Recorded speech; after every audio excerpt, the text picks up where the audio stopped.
Buonasera and welcome to Signorina Lovejoy's Corso d'Italiano. Today, we're going to learn about Italian pronunciation.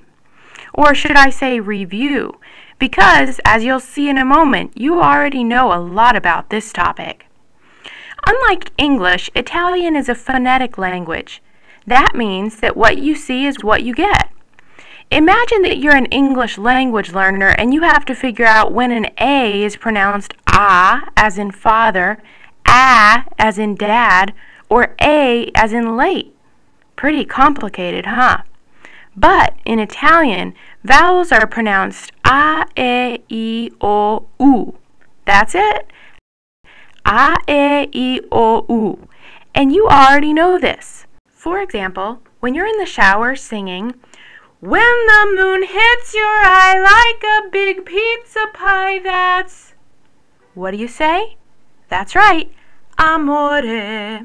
See that? Amore. A, E, I, O, U. Now, let's look at what else you already know. The letters C and G. They both can be pronounced two ways.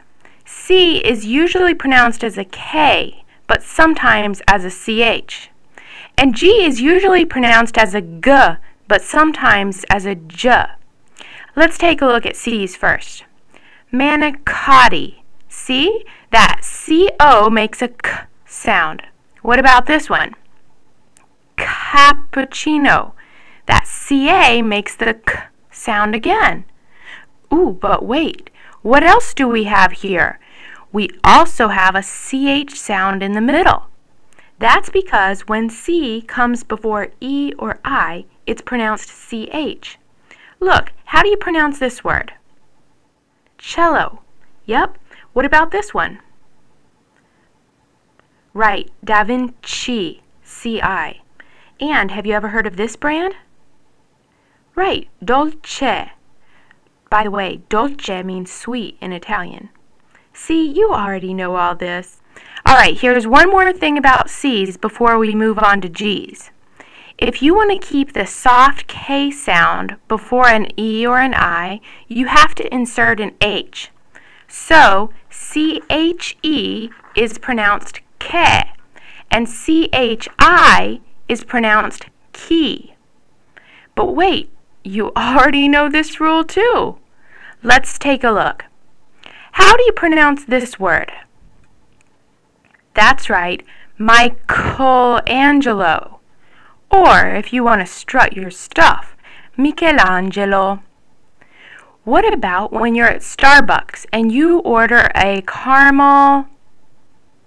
Right, macchiato, or macchiato, if you want to impress the barista. Now, are you ready for G's? Remember, they can be pronounced either G or J. They're usually pronounced G. For example, Figaro, Ga, G-A. Or what about this word? Linguini. Also, ragu. Ragu is a meat sauce in Italian, not a name brand. Next, just like with C's, when a G precedes an E or an I, the sound changes to J. But this is nothing new to you. Just think about when you go out for ice cream. What do you order? Gelato. Or how about this Italian name? Giovanni. Right.